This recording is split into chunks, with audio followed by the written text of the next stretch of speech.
I recorded my family's reaction when they thought I died, and now I can never look at them the same way. It started as a stupid prank idea that spiraled into something that destroyed my entire world. The kind of impulsive decision that seems brilliant at 19, but reveals itself as monumentally stupid once the consequences start rolling in. I was home from college for winter break, feeling like a ghost in my own house. My older brother Declan had just gotten engaged to his perfect girlfriend Vanessa, a dental hygienist with a trust fund, and the kind of laugh that made everyone turn around. They spent every dinner discussing wedding venues while Mom took notes like she was planning a military operation. My younger sister Bryn was the family golden child. Honor roll since kindergarten, varsity soccer captain, already accepted to 3 Ivy League schools as a junior. She had this way of making everything look effortless. Straight A's, athletic scholarships, volunteer work at the animal shelter. Meanwhile, I was the middle kid who'd barely scraped through freshman year with a 2.1 GPA. I'd switched majors 3 times, lost my academic scholarship, and was considering dropping out to work at my roommate's uncle's auto shop. Every conversation with my parents ended with them asking what my plan was. At dinner, they'd forgotten my birthday.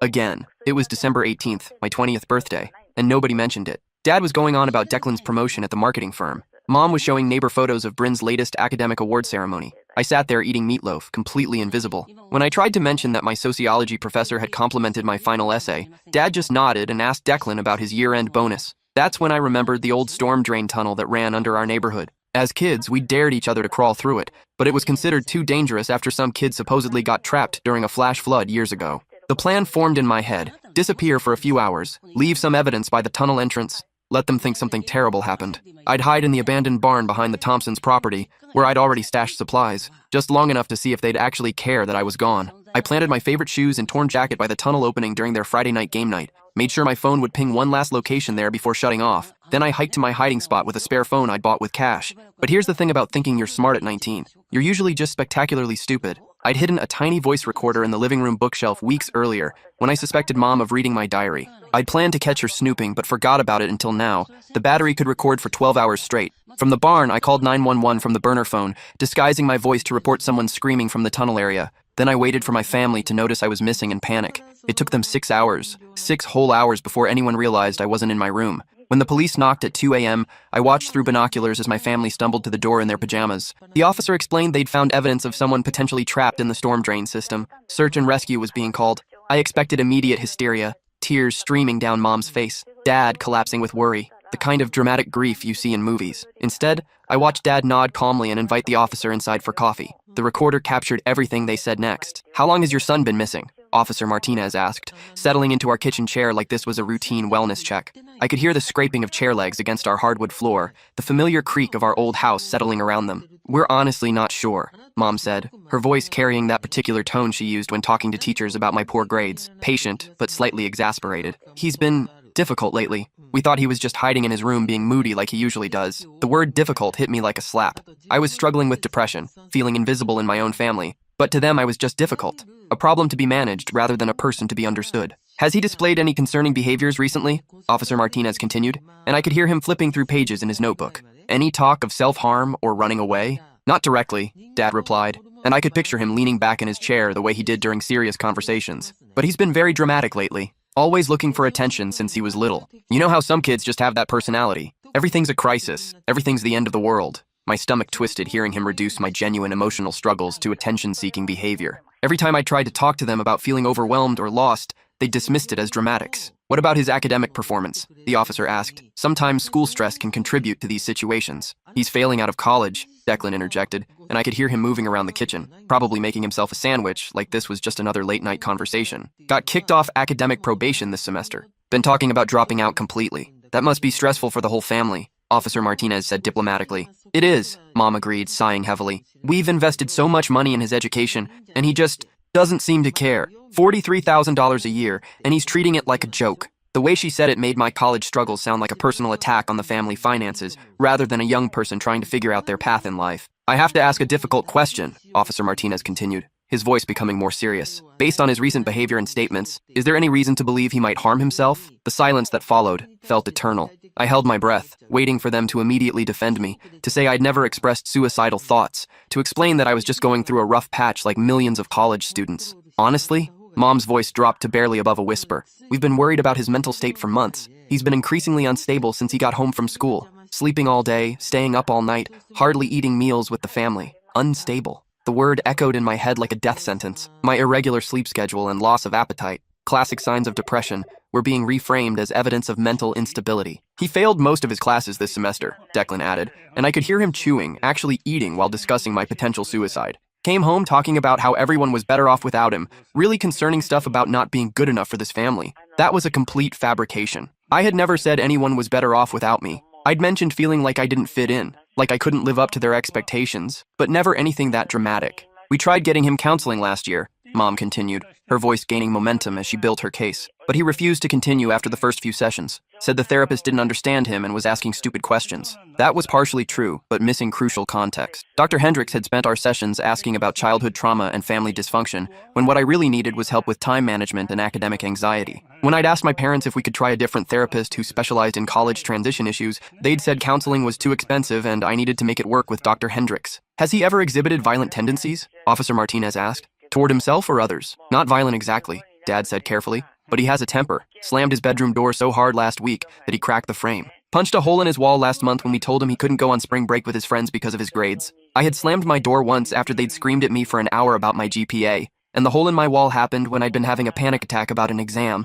and needed a physical outlet for the overwhelming anxiety. But they made it sound like I was regularly violent and destructive. The questions continued for another 20 minutes. Officer Martinez asked about my friends, my hobbies, any signs of drug or alcohol use. My family answered like they were discussing a troubled neighbor rather than their son and brother. Every response was clinical, detached, focused on my problems rather than my humanity. They mentioned that I'd been moody since middle school, challenging since high school, and increasingly concerning since starting college. They painted a picture of a young man spiraling toward inevitable self-destruction, someone they'd been watching with growing worry and dread. But what struck me most was how prepared they sounded, like they'd been rehearsing these answers, thinking through these scenarios. Like my potential death was something they'd already considered and discussed. We've honestly been walking on eggshells around him, Mom said toward the end of the interview. Never knowing what might set him off or send him into one of his episodes, it's been affecting the whole family dynamic. Episodes, like I was mentally ill rather than just struggling. Officer Martinez's radio crackled with updates from the search team. Through my binoculars, I could see more emergency vehicles arriving, their red and blue lights painting our suburban street in urgent colors. Real people were risking their lives crawling through dangerous underground tunnels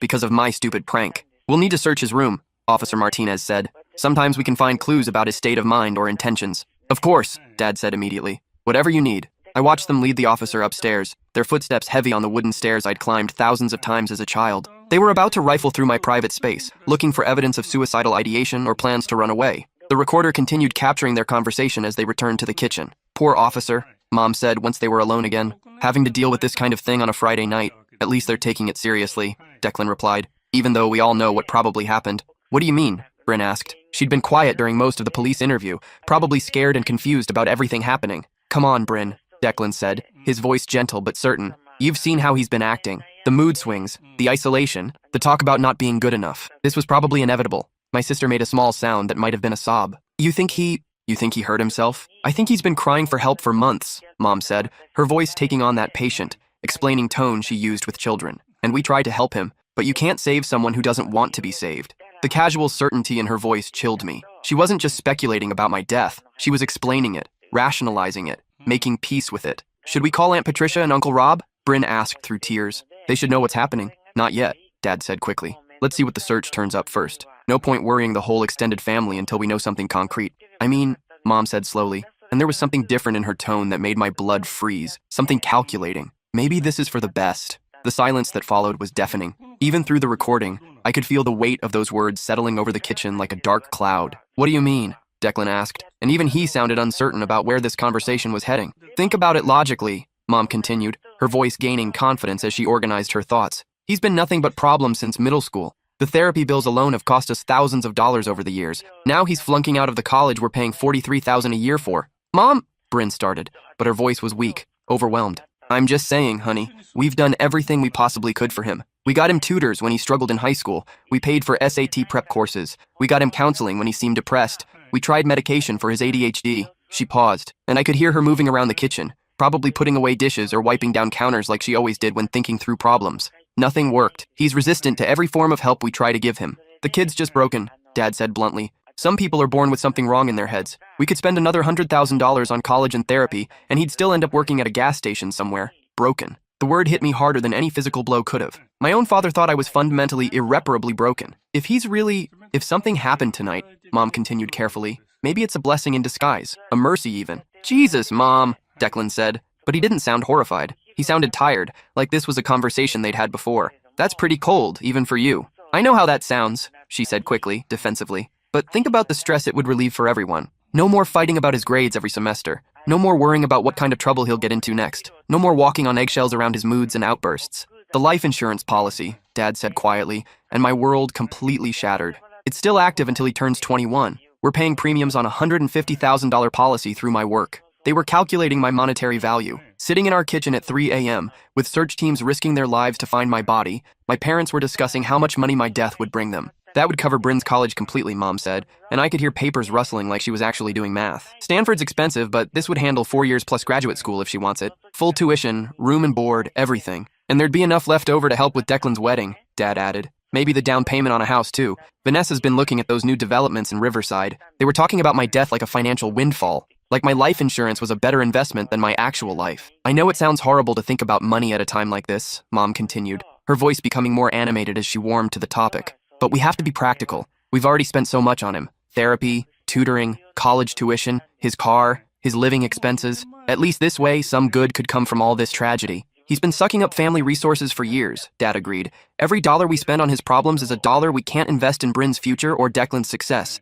Kid's like a financial black hole. Maybe some people are just meant to struggle, Mom said philosophically. Maybe this is natural selection working itself out. He's never been able to adapt to normal social expectations or academic standards. I listened to my family, the people who were supposed to love me unconditionally, discussing how my death would improve their lives financially and emotionally. They talked about me like I was a bad investment that had finally reached maturity, a problem that had solved itself through elimination. We should probably think about how to handle this with the community, Declan said after a long pause. People will expect us to be devastated. There'll be sympathy casseroles and memorial services and all that. Of course we'll be appropriately upset, Mom said, like she was planning a dinner party. He was our son. We loved him despite his problems. Loved. Past tense. I was already dead to them. We'll need to plan some kind of memorial service, she continued. Nothing too elaborate given the circumstances. Maybe just a small gathering at the church with Pastor Williams. What about a scholarship fund? Dad suggested. Something for troubled kids or mental health awareness. It would look good, and maybe help with the tax situation. They spent the next hour discussing the logistics of my death like event planners. How to handle media attention,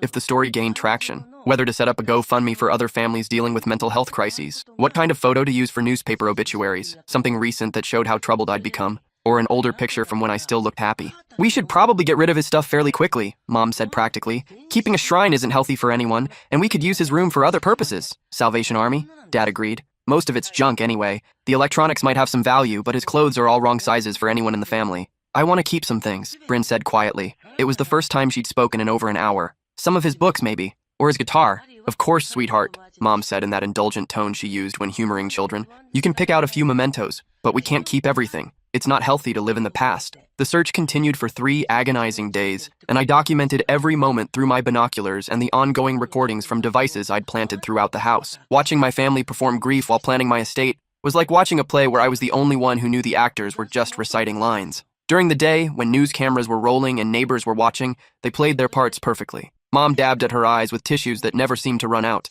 Dad spoke to reporters about hoping for a miracle while keeping one strong, protective arm around Bryn. Declan fielded phone calls from relatives and college friends, his voice heavy with appropriate sorrow. They looked exactly like the devastated family everyone expected to see. The community rallied around them with an outpouring of support that was both heartwarming and heartbreaking. Neighbors organized meal trains. The church set up a prayer circle. Local businesses donated money to support the search efforts. But at night, when the cameras packed up and the volunteers went home, I heard them through my hidden recorders planning their next moves with the cold efficiency of a corporate boardroom. Channel 8 wants to do a follow-up interview tomorrow, Dad reported during their second night of grief. Something about the dangers of mental health issues in college students. Perfect, Mom replied. We should emphasize how we tried to get him help, but he resisted treatment. Really drive home that some kids just can't be saved despite their parents' best efforts. Should I mention the insurance policy? Dad asked. Sometimes these stories generate donations. Too soon, Declan advised. Let people offer first. We don't want to look opportunistic. They discussed which photos to release to the media, what details about my mental health to share publicly,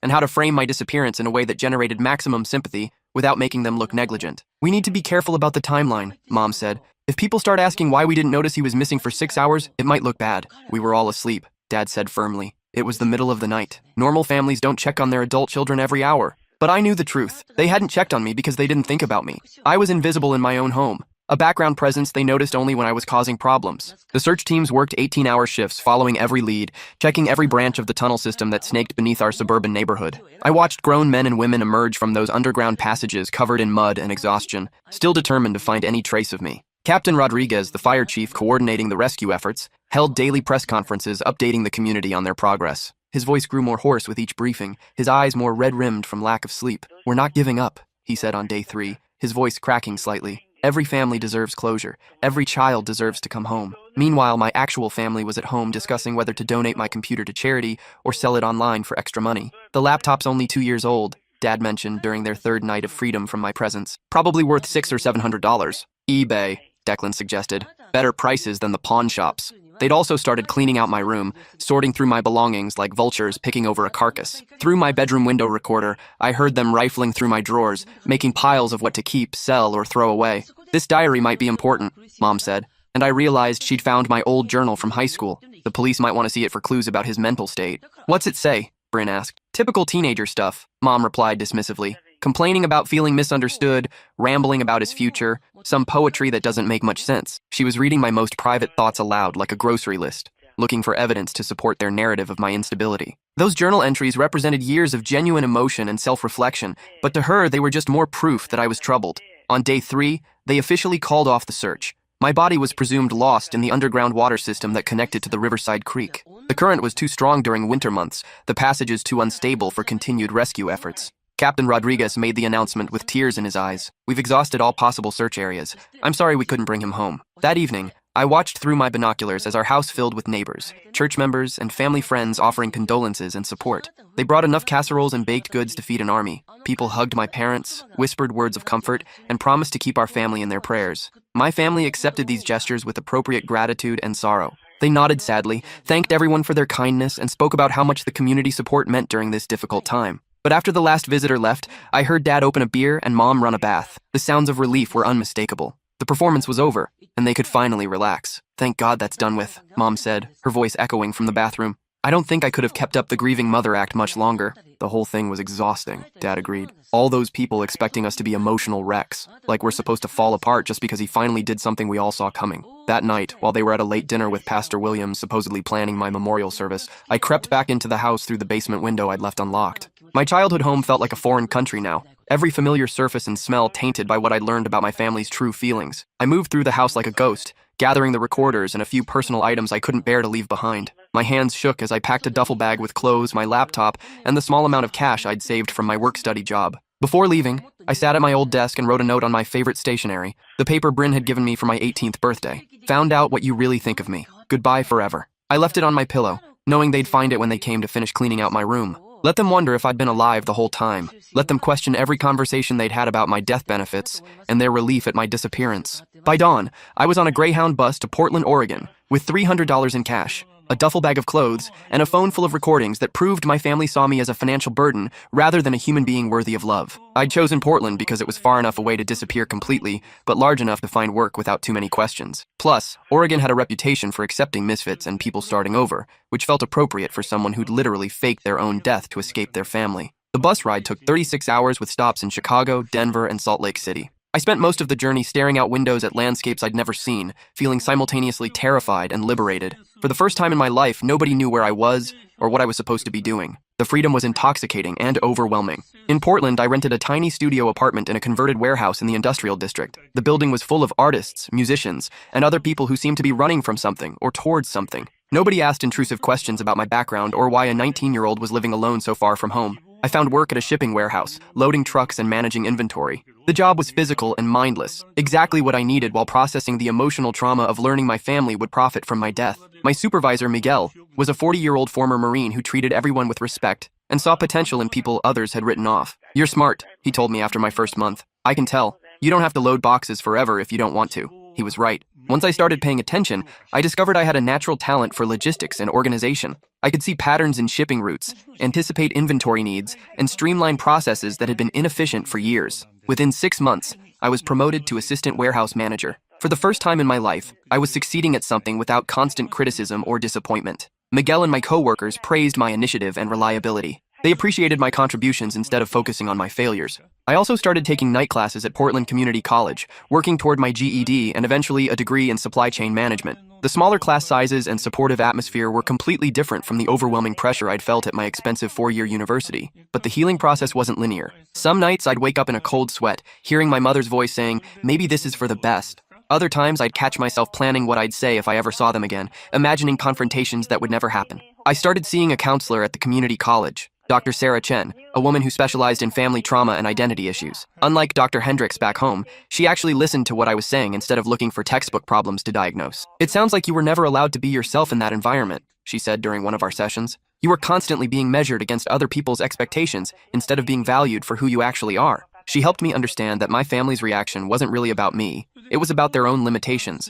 their inability to love unconditionally, their need to maintain a perfect family image even at the cost of one of their children. "Some people can only love others when it's convenient," she explained. "When it makes them look good or feel good about themselves. That's not real love. That's emotional selfishness." For 2 years, I successfully avoided all social media, news from my hometown, and anything that might trigger memories of my old life. I focused on moving forward, building something new, becoming someone different from the broken kid my family had written off. I made friends with my coworkers and classmates, people who knew me as the reliable guy who always showed up on time, who could fix problems and make people laugh. They had no idea about my dramatic backstory, and I preferred it that way. Until Bryn found me. She'd hired a private investigator on her 18th birthday, using money from her college fund to track me down. The detective had followed digital breadcrumbs, my GED enrollment, my warehouse employment records, my community college transcripts, across 3 states to my apartment building in Portland. When I opened my door on a Tuesday evening in March, expecting a pizza delivery, my baby sister was standing there holding a manila folder full of documents and photographs. She'd grown up in the 2 years since I'd seen her,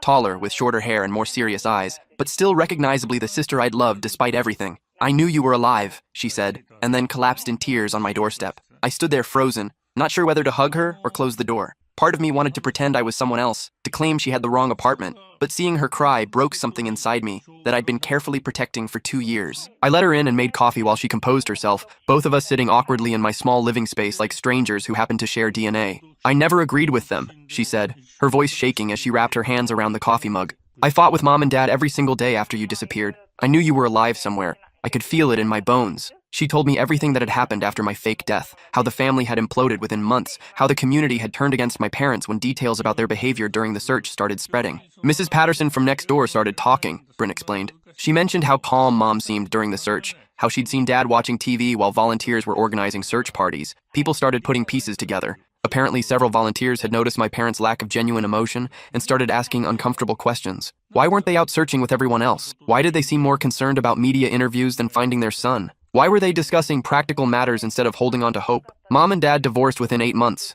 Bryn continued, staring into her coffee like she was reading tea leaves. "They kept blaming each other for driving you away. Mom said Dad was too critical and demanding. Dad said Mom enabled your problems instead of helping you fix them. The marriage had cracked under the weight of guilt, public scrutiny, and mutual resentment. Neighbors who had initially offered support started whispering about how strange it was that they seemed so relieved rather than devastated. Someone, Bryn thought it might have been Captain Rodriguez, had leaked details about the insurance policy, and people began connecting dots they didn't like. Declan's fiancé left him 2 weeks after the memorial service," she continued. "Vanessa said she'd overheard Dad talking to his brother about the financial benefits of your death, and it made her physically sick. She told people at the country club, and the story spread from there." Declan had spiraled into guilt and depression, spending most of his time drinking alone and replaying every conversation where he dismissed my problems or made jokes about my failures. He'd apparently confessed to multiple therapists that he felt directly responsible for his brother's suicide. "He keeps your picture on his nightstand," Bryn said quietly. "Talks to it sometimes when he thinks nobody's listening. Says he's sorry for calling you dramatic and attention-seeking." "Too little, too late," I said,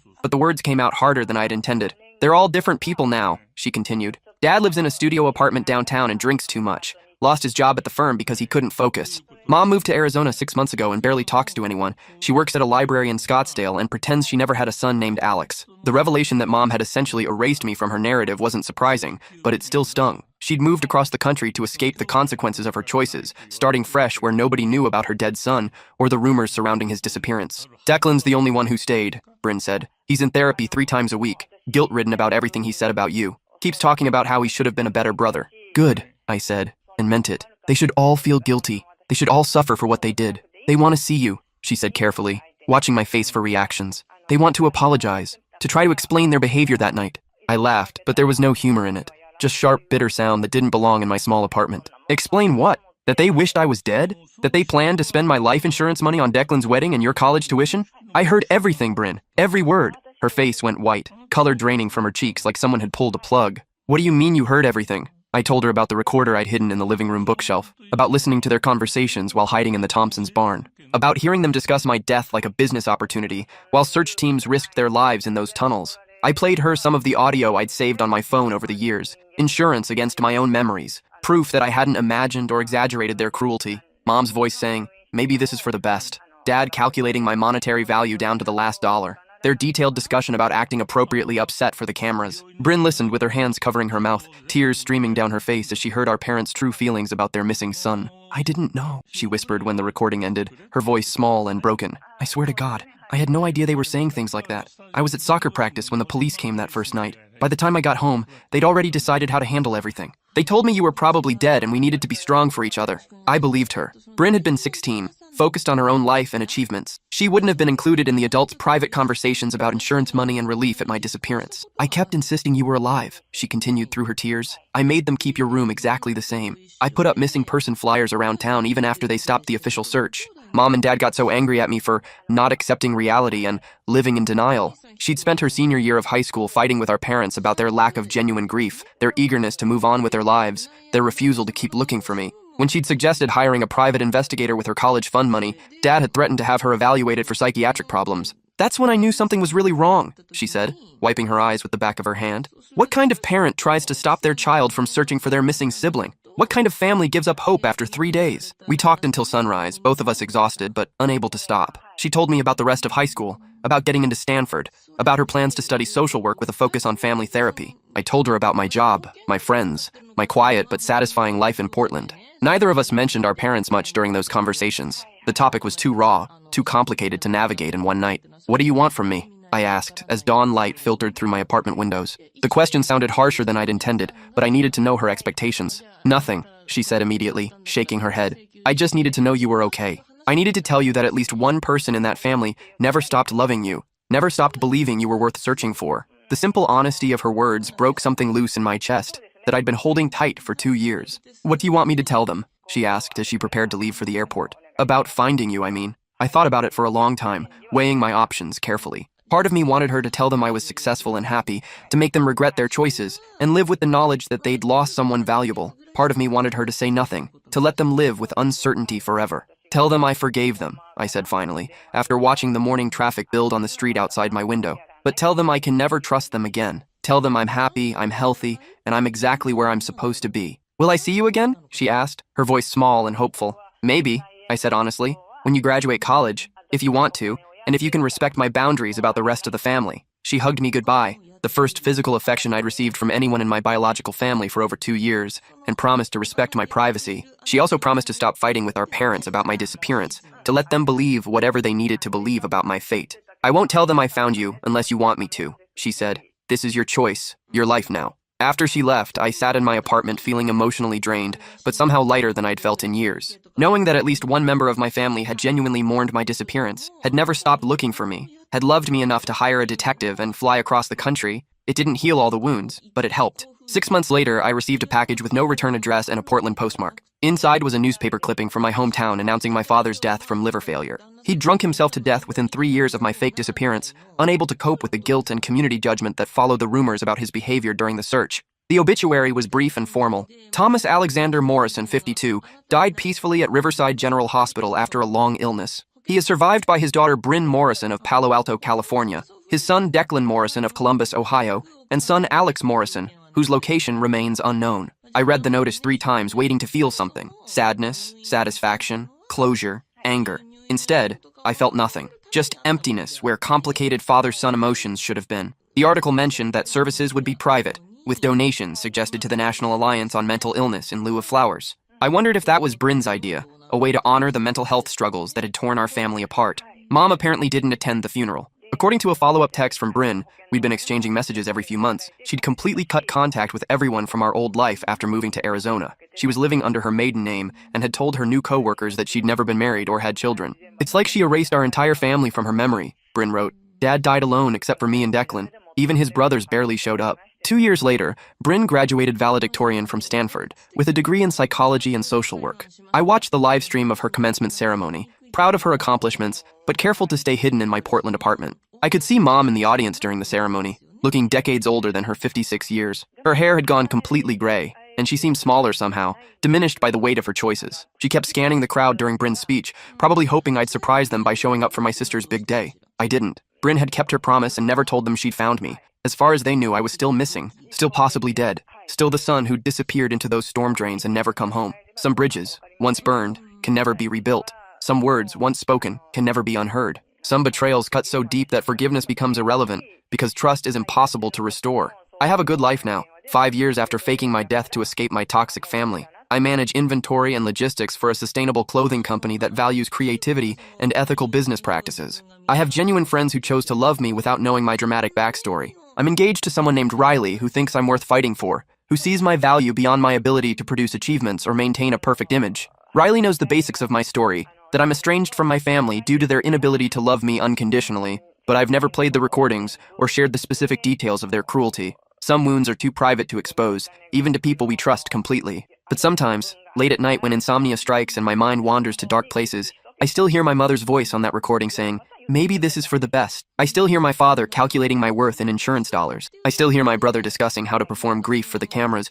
while real people risked their lives searching for my body. That recording taught me the most painful lesson of my life. The people who claim to love you most can be the ones planning your funeral while you're still breathing. The family that raised you can see you as nothing more than a problem to be solved, a burden to be relieved, a financial opportunity disguised as a tragedy. I've never gone back home to Ohio. I've never reached out to Mom or Declan, despite Bryn's occasional suggestions that they've changed, that they feel guilty about their behavior, that they might be ready to have an honest conversation about what happened. Bryn visits me once a year during spring break, and we've built a careful relationship based on honesty, respect for boundaries, and mutual understanding that family is more than shared DNA. She's studying for her master's degree in family therapy now, partly inspired by our own dysfunctional background. "I want to help other families before they get to where we were," she told me during her last visit. "I want to teach parents how to love their kids unconditionally, even when they're struggling or different or not meeting expectations." Last month, she called with news that felt like a final chapter in a book I'd been trying to close for years. "Mom's dead," she said simply. No emotional preamble or gentle lead-up. Heart attack in her apartment in Scottsdale.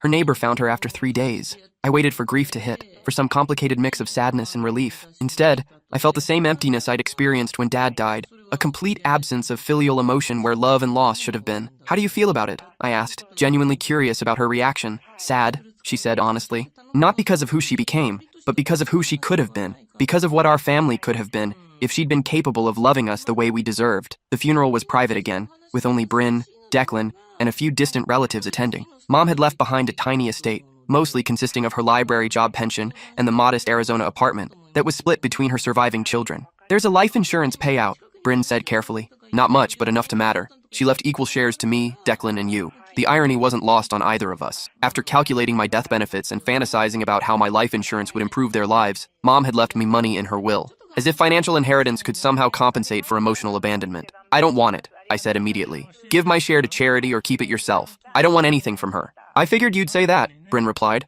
"I'll donate it to that mental health organization Dad mentioned in his obituary. Seems appropriate." We talked for another hour about memories, regrets, and the strange process of grieving people who'd hurt us so deeply. Bryn was in therapy herself now, working through her own trauma from growing up in a family that valued appearance over authenticity, achievement over emotional health. "Do you ever wonder what would have happened if you'd never faked your death?" she asked toward the end of our conversation. "If you just stayed and tried to work things out?" I considered the question seriously. I think they would have kept treating me like a burden and a disappointment until I either actually hurt myself or just disappeared in a less dramatic way. The recording proved they didn't love me. They loved the idea of having a successful son, but they couldn't handle the reality of who I actually was. "You're probably right," she agreed sadly. "I just wish things could have been different." "They could have been," I said, "if they'd chosen to love me instead of judge me, if they'd seen me as a person worth supporting instead of a problem to be fixed or eliminated." That conversation was 6 months ago. Since then, I've been reflecting on the strange trajectory that brought me from a suicidal college dropout to a successful warehouse manager with a loving partner and a chosen family of friends who actually care about my well-being.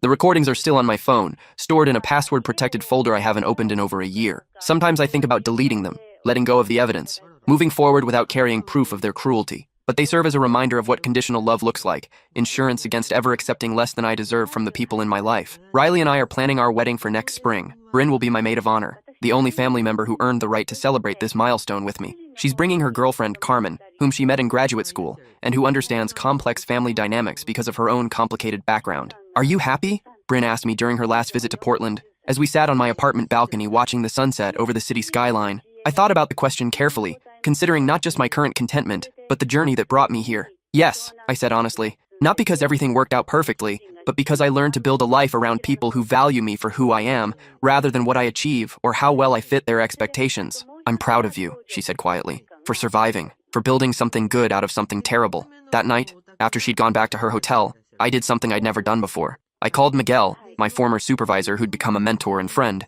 and told him the entire story. About faking my death, about the recordings, about discovering that my family saw me as expendable. Jesus, he said when I finished. No wonder you were so determined to prove yourself when you started here. You were trying to show that you were worth keeping around. He was right. For years, I'd been working overtime to demonstrate my value to everyone in my life, terrified that people would abandon me if I wasn't useful enough or successful enough. You know that's not how real love works, right? Miguel continued. People who actually care about you don't keep score. They don't make you earn their affection over and over again. It was a lesson I was still learning, even 5 years later. But surrounded by friends like Miguel, a partner like Riley, and a sister like Bryn, I was slowly understanding what unconditional acceptance actually felt like. I recorded my family's reaction when they thought I died, and now I can never look at them the same way. Because I learned that sometimes the people who are supposed to love you most are the ones who will calculate your value in dollars while your body is still missing. I learned that family doesn't automatically mean love, and that blood relationships don't guarantee loyalty or kindness. But I also learned that you can build a new family from the people who choose to see your worth, who support your growth, who love you for who you are, rather than who they want you to become. The recordings taught me to recognize conditional love and reject it completely. They taught me that my worth isn't determined by other people's ability to appreciate it. Most importantly, they taught me that survival sometimes requires walking away from toxicity, even when it wears the mask of family. Some wounds heal crooked and stay that way forever. Some lessons can only be learned through betrayal and abandonment. Some families are meant to be left behind so you can find the people who actually deserve your love. I've never gone back home, and I never will. But I'm home now, in a life I built with my own hands, surrounded by people who chose to stay. And that's worth more than any inheritance they could have left me.